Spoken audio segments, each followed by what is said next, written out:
Toque de recolher e protestos. Moradores de alguns bairros da Grande Vitória vivem com medo. Em Vila Velha, o clima de tensão tomou conta da região de Terra Vermelha. Na Serra, até um delegado foi ameaçado na semana passada. Preso suspeito de ser o chefe do tráfico de drogas em Central Carapina. Outras 3 pessoas também foram detidas. Jovem é estuprada, esfaqueada e apedrejada em Guarapari. O crime teria sido cometido durante um encontro com 4 rapazes. Flagrante de violência contra animal na região do Caparaó. Um cachorro foi amarrado numa moto e arrastado por quase meio quilômetro.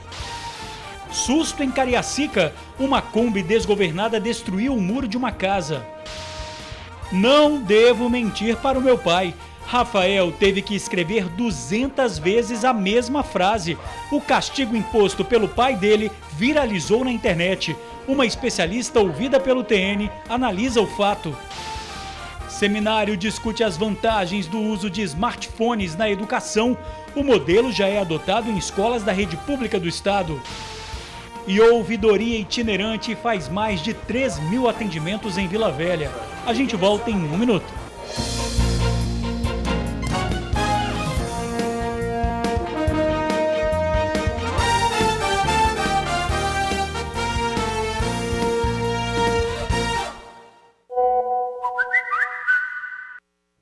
Olá, boa noite. Protestos, toque de recolher e população com medo. É a situação em alguns bairros da Grande Vitória.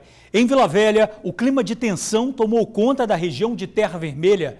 Na Serra, até ameaças foram feitas ao delegado. Mas o comandante da PM afirma: os policiais vão continuar atuando para manter a ordem. Atuações constantes e respostas a confrontos. Nos últimos dias, a Polícia Militar do Espírito Santo esteve no centro de operações para reestabelecer a ordem em bairros dominados pelo tráfico. Em Central Carapina, na Serra, a morte de um homem durante uma operação da Polícia Civil na semana passada fez com que moradores vivessem dias de medo. Toque de recolher, tiros, manifestação e muita tensão. Com a chegada da PM, a vida foi voltando ao normal lentamente. A polícia está rodando, está patrulhando. Pelo fato que aconteceu ontem e pelo fato de hoje o município tentando normalizar a questão do serviço público, a polícia está acompanhando, dando a segurança necessária. Ontem a cena se repetiu, mas agora em Vila Velha. Essas imagens foram registradas em Terra Vermelha, na entrada do bairro 23 de Maio. Bombas de efeito moral, tiros, depredação e mais confusão. Aqui também foi decretado toque de recolher depois da morte de um homem. A família alega que ele foi morto injustamente por policiais militares durante uma abordagem. A consequência foi o caos. Em todas essas atuações, a Polícia Militar tem sido acompanhada de perto pelo comando e supostas irregularidades na atuação dos militares serão investigadas. Nós instauramos os nossos procedimentos de praxe, né? Após uma ocorrência dessa, obrigatoriamente nós temos que instaurar um inquérito policial militar para investigar a situação, mas a instituição entende e está muito claro que os policiais militares estão atuando corretamente em defesa da sua própria vida ou da vida de terceiros. O policial militar, quando ele se depara em uma ocorrência e aquele infrator agride o policial militar, a nossa reação vai ser à altura, vai ser forte e vai ser firme. Essas manifestações que nós estamos vendo aí, de se jogar pedra na polícia, porque a polícia enfrentou um agressor da sociedade, isso não vem de pessoas de bem. Geralmente isso vem de pessoas que estão envolvidas com o próprio crime. Segundo a PM, em regiões com alto índice de crimes contra a pessoa, o policiamento intenso é uma constante. Essa é a realidade dos bairros 23 de Maio, em Vila Velha, e Central Carapina, na Serra. Mas diante de situações como as registradas das últimas semanas, o policiamento na região ganha ainda mais atenção. A Polícia Militar está presente nesses bairros. Se for necessário a gente aumentar a nossa presença, nós vamos aumentar a nossa presença, sempre com o objetivo de levar tranquilidade para as pessoas, para que as pessoas possam trabalhar, as pessoas possam estudar, as pessoas possam produzir. E a Polícia Militar e a Polícia Civil são as garantidoras disso e nós vamos sempre enfrentar e com muita força o crime. Jovem é esfaqueada durante encontro com rapazes em Guarapari. A vítima ainda foi violentada sexualmente. A jovem de 23 anos está internada em estado grave no Hospital São Lucas, em Vitória. De acordo com as primeiras informações, ela teria sido estuprada, esfaqueada e apedrejada após um encontro amoroso com 4 homens. De acordo com a Polícia Civil, o caso aconteceu em Guarapari. A vítima seria usuária de drogas e foi para o local usar entorpecentes com os suspeitos. O delegado disse que 2 deles foram com facas para o encontro com a intenção de matá-la. A vítima acabou sendo esfaqueada com mais de 20 golpes. Os agressores ainda pegaram uma pedra e arremessaram contra a cabeça dela. Depois do crime, os suspeitos fugiram. A vítima foi socorrida por populares. 3 dos 4 envolvidos nesse crime foram presos. O caso está sendo investigado pela Delegacia de Crimes contra a Vida de Guarapari. Os 3 detidos prestaram depoimento e foram liberados. O 4º suspeito foi até a delegacia com um advogado e negou participação no crime. O caso continua sendo investigado. Estão na cadeia suspeitos de fazer parte de uma quadrilha acusada de comandar o tráfico de drogas em Central Carapina, na Serra. Josimar Cardoso dos Santos, de 32 anos, foi preso nesta terça-feira durante a operação realizada pela Delegacia de Crimes contra a Vida da Serra. O homem, conhecido como Jojo, é apontado como sendo chefe da gangue da Vala. Ele comandaria o tráfico de drogas em Central Carapina. Nós organizamos uma operação, efetuamos um cerco na residência e cumprimos o mandado de prisão dele por homicídio. E também no interior da residência encontramos ele e mais 3 indivíduos cortando e embalando drogas. Cerca de 1,5 kg de crack, que o Josimar confessa ser de sua propriedade. Josimar foi preso depois que a polícia descobriu que ele matou a tiros Clemilson da Silva Ferreira, assassinado na madrugada do dia 1º de janeiro deste ano. Um crime motivado por ciúmes e para mostrar poder. Eles se encontravam em um bar. O Clemilson, que não tinha envolvimento com o tráfico de drogas, porém tinha bebido na ocasião, mexeu com a mulher do Josimar, que comanda o tráfico na Vala. Ele não gostou, sacou uma arma de fogo e efetuou cerca de 8 disparos na vítima. José Carlos Muniz da Silva, de 26 anos, Carlos André Ramos da Silva, de 30, e Henrique Souza dos Anjos, de 21 anos, também foram presos. Eles estavam na casa de Josimar quando a polícia chegou. Todos já têm passagens pela justiça. Segundo a polícia, Josimar se mudava frequentemente em uma tentativa de fugir. Isso porque ele já sabia que era alvo de investigações. No momento da abordagem, ele e os comparsas cortavam e embalavam a droga. 1,5 kg de crack, que em depoimento ele alegou que havia sido comprado há 2 dias. A droga seria revendida na região de Central Carapina. Josimar é irmão de Evandro Cardoso dos Santos, o Dará, que atualmente está preso. Dará era quem comandava o tráfico em Central Carapina, mas com sua prisão foi Josimar quem assumiu. Eles são os líderes da gangue da Vala, onde Paulo Sérgio de Oliveira Júnior atua como braço armado. Paulo continua foragido. A polícia acredita que a operação de hoje foi uma grande quebra no tráfico da região e já anunciou que os trabalhos no bairro vão continuar. Damos um recado para a sociedade, pode confiar na Polícia Civil, continuar confiando, passar informações que nós vamos apresentar resultado. Os suspeitos foram levados para o presídio. Acidente deixa motorista ferido em Cariacica. Uma Kombi desgovernada atingiu o muro de uma casa. A frente da Kombi ficou destruída e olha só como ficou a fachada da casa. Não sobrou quase nada. Segundo testemunhas, o veículo atingiu a casa depois de uma pane elétrica. Viu um barulho. Muito forte? Bem forte. E lá da minha casa, lá do outro lado, ouviu. Eu saí, fui para olhar, ver o que tinha acontecido, né? Aí o menino estava saindo do carro, com a mão sangrando e dor no abdômen. Parentes do motorista da Kombi contaram que o condutor estava indo para o bairro Santa Rita, em Vila Velha, para vender pastéis, quando por volta das 10h20 da manhã, ele teria perdido o controle do veículo ao descer por esta ladeira aqui. A Kombi só parou metros depois que atingiu a parede daquela residência ali. O motorista disse que o freio do carro não funcionava. Por sorte, ninguém estava na casa na hora da batida. O motorista ficou levemente ferido e foi levado para o hospital. O acidente aconteceu nessa avenida do bairro Vila Prudêncio, em Cariacica. Moradora há 30 anos, Neucira acredita que a cena poderia ser pior, já que o local é de intensa movimentação de crianças e veículos. Estava no horário de movimento de criança, escola passando, e graças a Deus que não foi uma fatalidade muito grande, porque o movimento é muito grande aqui. Graças a Deus não ter ouvido uma coisa pior. Uma situação parecida aconteceu no final da semana passada, no bairro Planalto, em Vila Velha. Uma van escolar clandestina desceu uma ladeira desgovernada e invadiu um depósito de bebidas. O veículo, que transportava 10 estudantes, teria ficado sem freio. Por sorte, ninguém se feriu, mas quem trabalha no local ficou bastante assustado. Castigo antigo vira polêmica na internet. O filho mentiu para o pai, que não pensou duas vezes. Veja na reportagem de Rafael Schuller. Eu não devo mentir para o meu pai. Essa é a frase que o Wesley, pai do Rafael, de 9 anos, fez o filho escrever 200 vezes.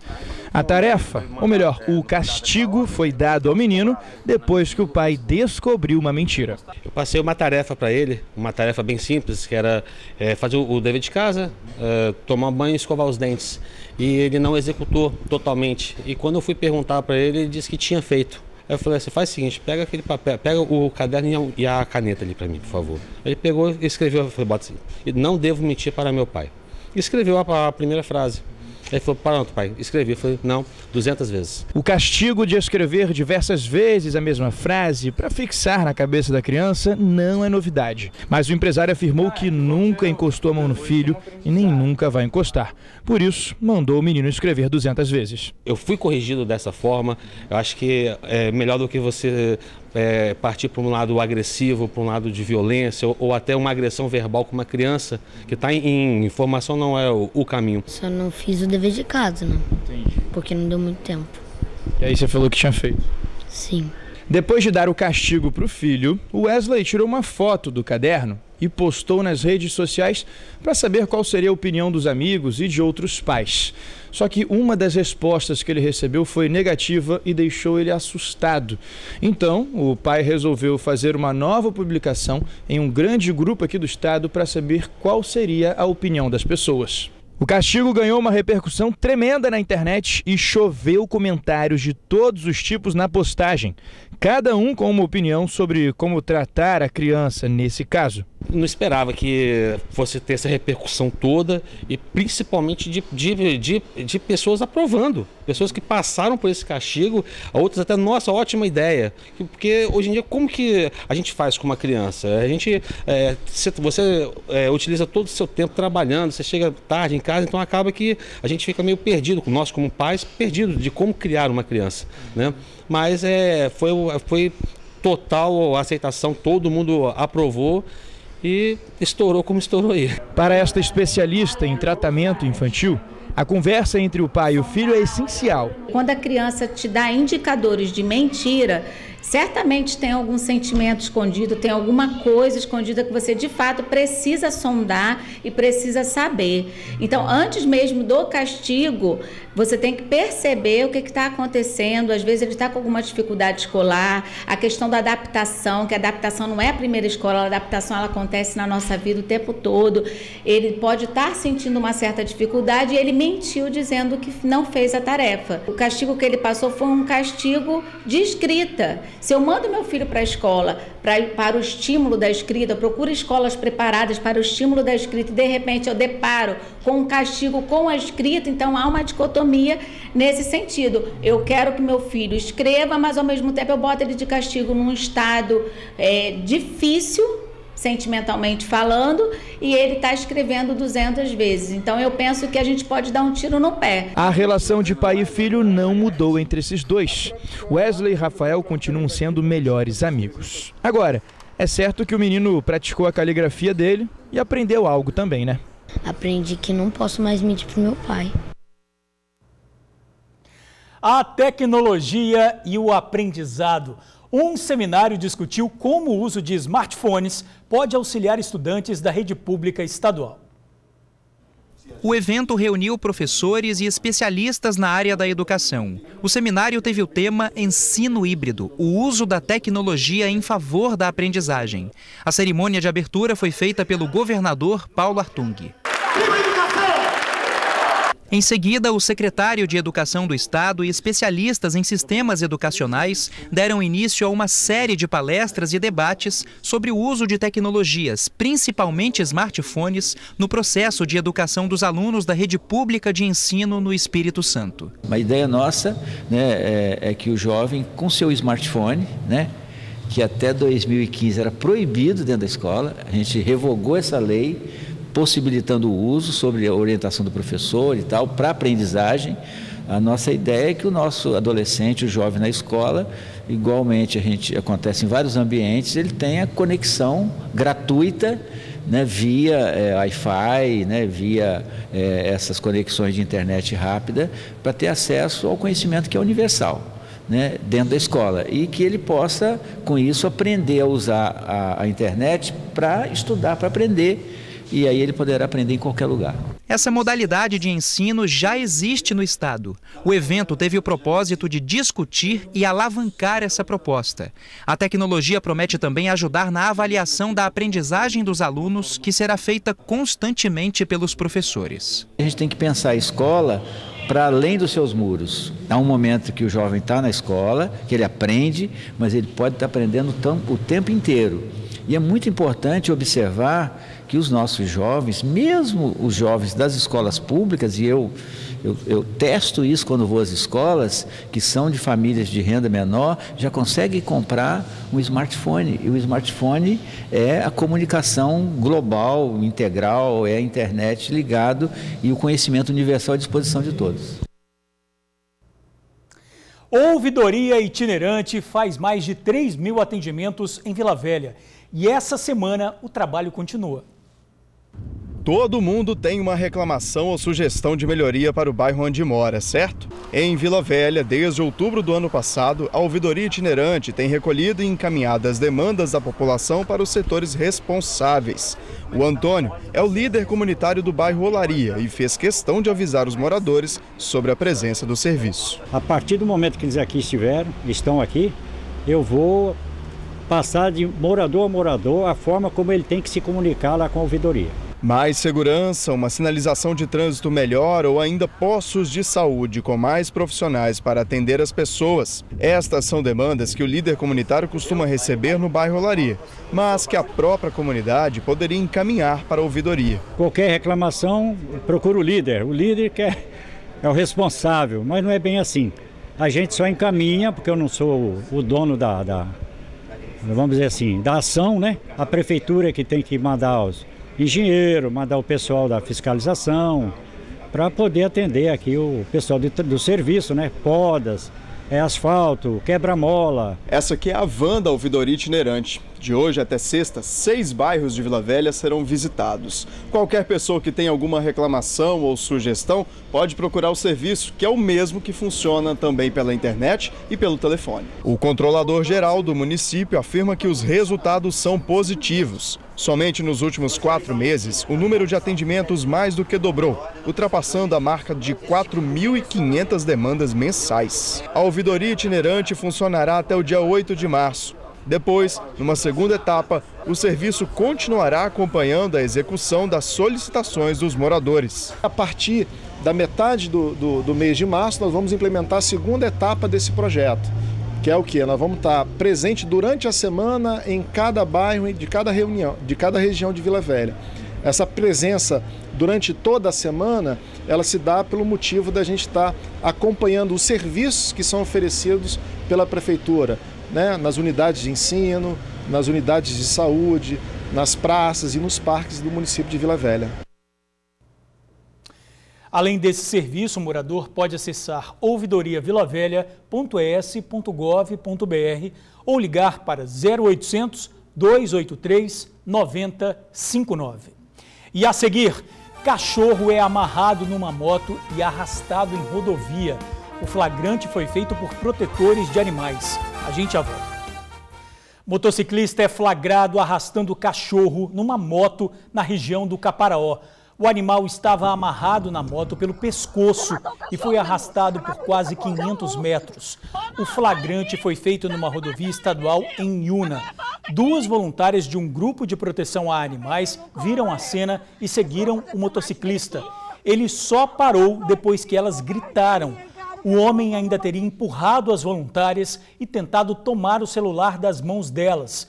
O cachorro ficou bastante ferido e foi levado para uma clínica veterinária do município. O caso foi registrado na delegacia da cidade. E a gente fica por aqui. Outras informações agora no SBT Brasil e amanhã no Tribuna Notícias, primeira edição. Muito obrigado por assistir ao jornal, pela companhia, uma boa noite e até amanhã.